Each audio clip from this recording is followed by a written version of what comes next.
Hello my student, my name is Siddhi और आप देख रहे हैं लॉ विद एसके। आज हम लोग पढ़ने वाले हैं revocation of offer and acceptance. लेकिन इस वीडियो में हम लोग सिर्फ रिवोकेशन ऑफ ऑफ़र ही पढ़ेंगे। एक्सेप्टेंस के लिए हम लोग एक नया वीडियो देखेंगे। ओके, चलिए स्टार्ट करते हैं। अब जैसे मान लीजिए ए ने बी को ऑफ़र दिया, यानी प्रपोज़ल दिया। कैसे प्रपोज़ल दिया? Send via post. इसने एक लेटर लिखा बी को और लेटर में लिखा कि मैं तुम्हें अपनी बाइक बेचना चाहता हूँ 10,000 में, क्या तुम परचेस करना चाहते हो? तो कुछ भी प्रपोज़ल दे सकता है। तो यानी ए ने बी को ऑफ़र दिया, पोस्ट से लेटर लिख के भेजा। ठीक है, अब क्या होता है कि ए का माइंड चेंज हो जाता है। वो सोचता है कि अब मैं अपनी बाइक नहीं बेचना चाहता हूँ। तो क्या वो ऐसा कर सकता है? सबसे पहले इम्पॉर्टेंट बात ये है कि क्या वो अपने ऑफ़र को रिवोक्ड कर सकता है, यानी कैंसिल कर सकता है? यस, बिल्कुल कर सकता है अपने ऑफ़र को रिवोक्ड। लेकिन कब तक रिवोक्ड कर सकता है? क्या इससे रिलेटेड कुछ कंडीशंस हैं? ऐसा तो नहीं है कि रिवोकेशन का पावर अनलिमिटेड दिया गया। ठीक है, तब आता है सेक्शन 5 जो बताता है रिवोकेशन ऑफ ऑफ़र के बारे में। ठीक है, चलिए देखते हैं सेक्शन 5 क्या कहता है। अब सेक्शन 5 कहता है कि ठीक है, आप ऑफ़र रिवोक्ड कर सकते हैं, मे बी रिवोक्ड, आपकी इच्छा पे आप रिवोक करना चाहते हैं, कर सकते हैं। कब कर सकते हैं? कभी भी कर सकते हैं, लेकिन कंडीशन दी है, before the communication of acceptance is completed as against the proposal but not afterward. इसको ऐसे समझिए कि जो ए ने बी को ऑफ़र दिया, ए के पास राइट तो है कि वो अपने ऑफ़र को रिजेक्ट कैंसिल कर सकता है, लेकिन कब तक कैंसिल कर सकता है? इसमें टाइम लिमिट स्पेसिफाई की है। ये कह रहा है कि जब तक एक्सेप्टेंस न हो जाती है उसके बाद आप कैंसिल नहीं कर सकते। यानी ए ने बी को जो ऑफ़र दिया, ए कैंसिल कर सकता है, बिल्कुल ही हैज़ अ राइट। लेकिन अगर बी ने यस बोल दिया और यस बोल करके एक लेटर भेज दिया ए को, तो ये यस क्या है? एक तरह की एक्सेप्टेंस है। तो अगर बी ने एक्सेप्टेंस दे दी है, उसके बाद ए कैंसिल नहीं कर सकता है इस ऑफ़र को। यानी सिंपल सीधी बात कि ऑफ़र का रिवोकेशन हो सकता है, लेकिन एक्सेप्टेंस होने से पहले। अदर पार्टी ने एक्सेप्टेंस दे दी, अब आप रिवोक्ड नहीं कर सकते। ये सिंपल सी बात है। लेकिन आप देख रहे होंगे यहाँ लिखा है communication of its acceptance is completed. ये सिर्फ एक्सेप्टेंस की बात नहीं कर रहा, ये कह रहा है communication of acceptance is completed, और वो भी किसके अगेंस्ट? प्रपोजर के अगेंस्ट, जब तक कंप्लीट नहीं होती है। पहला पॉइंट तो हम लोग को क्लियर है कि ऑफ़र का रिवोकेशन किया जाता है, कर सकते हैं, लेकिन एक्सेप्टेंस होने से पहले। लेकिन यहाँ सिर्फ एक्सेप्टेंस की बात नहीं कर रहा, ये कह रहा है उस एक्सेप्टेंस की कम्युनिकेशन होने से पहले आप रिवोक्ड कर सकते हैं। अब कम्युनिकेशन ऑफ एक्सेप्टेंस कंप्लीट कब मानी जाएगी, ये इंपॉर्टेंट है ना, क्योंकि आपने ये तो कह दिया कि एक्सेप्टेंस की कम्युनिकेशन होने से पहले आप रिजेक्ट कर सकते हैं, लेकिन कम्युनिकेशन कब कंप्लीट मानी जाएगी उस एक्सेप्टेंस की? तो उसके दो पॉइंट ऑफ व्यू हैं। पहला कह रहा है कि प्रपोजर के अगेंस्ट कब कंप्लीट मानी जाएगी और एक्सेप्टर के अगेंस्ट कब कंप्लीट मानी जाएगी। आज हम लोग ये नहीं पढ़ रहे हैं, ठीक है, इसको आप भूल जाइए। आज हम लोग ये पढ़ रहे हैं क्योंकि हम लोग ऑफ़र पढ़ रहे हैं। तो ये कह रहा है कि जो ऑफ़र है वो रिजेक्ट हो सकता है, कैंसिल हो सकता है, प्रपोज़ल कैंसिल कर सकता है, लेकिन एक बार एक्सेप्टेंस हो गई उसके बाद नहीं। लेकिन हमें कैसे पता चलेगा कि एक्सेप्टेंस हो गई है? तो जब हमें उसकी कम्युनिकेशन हो जाएगी तो हम मान लेंगे कि एक्सेप्टेंस की कम्युनिकेशन होने के बाद एज अगेंस्ट प्रपोजल कंप्लीट हो गई है। लेकिन एज अगेंस्ट प्रपोजल कब मानी जाएगी? When it put into course of transmission और out of the power of acceptor. अब इसका मतलब देख लेते हैं क्या है। ये कह रहा है कि ए ने बी को ऑफ़र दिया, अब ये ऑफ़र रिजेक्ट करना चाहता है, कैंसिल करना चाहता है। ठीक है, कब तक कर सकता है? जब तक एक्सेप्टेंस नहीं हुई। अब बी ने क्या किया? एक्सेप्टेंस दे दी। एक्सेप्टेंस कैसे दी? क्योंकि यहाँ लेटर की बात हो रही है, तो ये जो प्रोविज़न बनाया गया है वो बाय पोस्ट, बाय लेटर को ध्यान में रख के बनाया गया है। ठीक है, अब ये जो एक्सेप्टेंस है वो कैसे देगा, पोस्ट से देगा। अब बी ने पोस्ट लिखा, लिखने के बाद इसने भेज दिया ए को।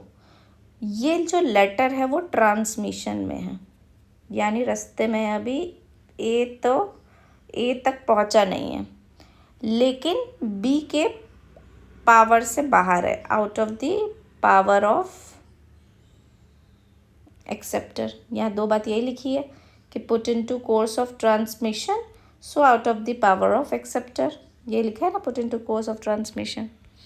अब ये कह रहा है कि ठीक है, ए ने बी को ऑफ़र दिया, ऑफ़र देने के बाद बी ने एक्सेप्टेंस दी, इसने पोस्ट किया।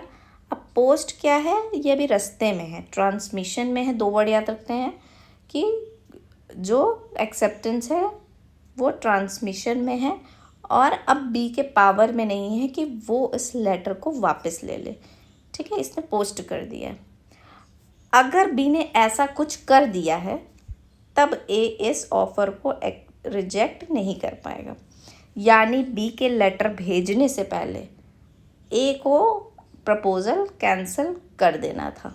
लेकिन अगर बी ने एक्सेप्टेंस दे दी है एज अगेंस्ट प्रपोज़र के अगेंस्ट एक्सेप्टेंस दे दी है, प्रपोज़र के अगेंस्ट एक्सेप्टेंस कब मानी जाएगी, जब लेटर ट्रांसमिशन में है और अब बी के पावर से बाहर का है।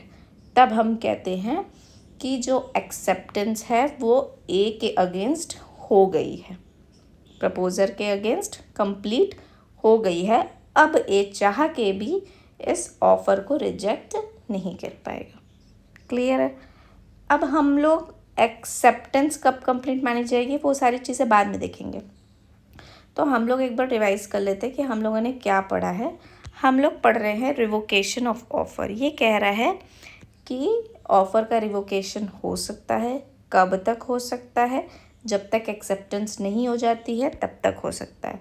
लेकिन एक्सेप्टेंस की कम्युनिकेशन कब कंप्लीट मानी जाएगी, हमें कब पता चलेगा कि एक्सेप्टेंस हो गई, जब उसकी कम्युनिकेशन हो जाएगी। कम्युनिकेशन एज अगेंस्ट प्रपोजल कब मानी जाएगी, जब एक्सेप्टर ने लेटर को पोस्ट कर दिया है और वो अब उसके ट्रांसमिशन में है और अब उसके पावर के बाहर है। अब चाह के भी बी जो एक्सेप्टर है वो उस लेटर को वापस नहीं ले पाएगा। तो हम मान लेंगे कि एक्सेप्टेंस की कम्युनिकेशन कंप्लीट हो गई है, इवन दो वो लेटर अभी ए तक पहुंचा नहीं है, लेकिन ए के अगेंस्ट एक्सेप्टेंस मान ली जाएगी। ओके, अब हम लोग देख लेते हैं ये मोड ऑफ रिवोकेशन, कब कब रिवोकेशन किया जा सकता है, जो सेक्शन 6 में बताया गया तरीका क्या है।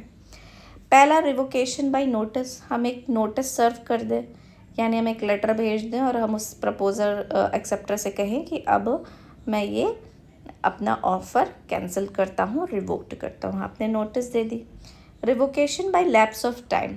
सपोज़ करिए जब ऑफरर ने ऑफ़र दिया था तो उसमें टाइम स्पेसिफाई कर दिया था कि आपको 5 दिन या 10 दिन के अंदर इस ऑफ़र को एक्सेप्ट करना है। अगर आप एक्सेप्ट नहीं करते उस 10 दिन के अंदर तो हम मान लेंगे कि ऑफ़र रिवोक्ड हो गया।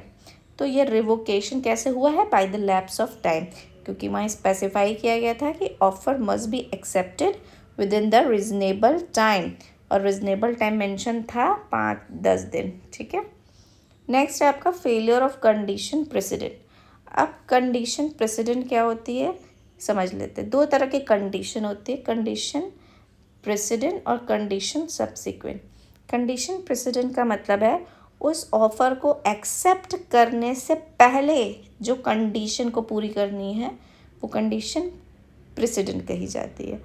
यानी ऑफ़र देते टाइम ही कंडीशन लगा दी थी कि ये ऑफ़र एक्सेप्ट तभी होगा जब तुम 10,000 रुपये मुझे जमा करोगे सिक्योरिटी के तौर पे।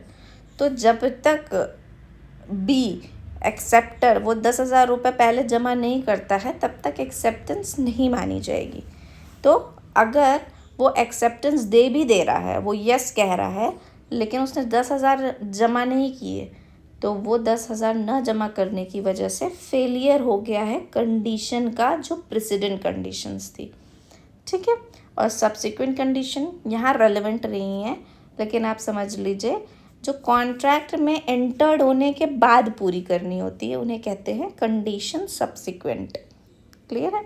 तो यहाँ पे कह रहा है कि अगर आपने प्रेसिडेंट कंडीशंस को फुलफ़िल नहीं किया है तब भी ऑफ़र रिजेक्ट हो जाता है।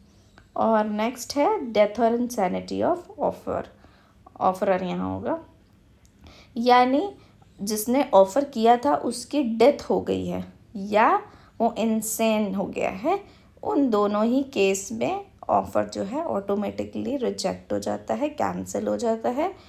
और अगर आपने उसको एक्सेप्ट कर लिया है विदाउट ये जाने कि ऑफरर की डेथ हो गई है, तब तो वो ऑफ़र माना लिया जाएगा, वो कंप्लीट कॉन्ट्रैक्ट बन जाएगा। लेकिन अगर आपको पता था और आपने एक्सेप्ट किया है तब डेथ और इंसैनिटी के केस में वो केस रिजेक्ट हो जाता है, ऑफ़र रिवोक्ड माना जाएगा। ठीक है, तो आज का लेक्चर हमारा कंप्लीट होता है। छोटा सा लेक्चर था जिसमें हमने पढ़ा कि रिवोकेशन ऑफ ऑफ़र हो सकता है कि नहीं हो सकता है, होता है तो कब होता है, टाइम लिमिट क्या है। लेक्चर अच्छा लगा हो तो लाइक शेयर सब्सक्राइब ज़रूर करना। Bye bye.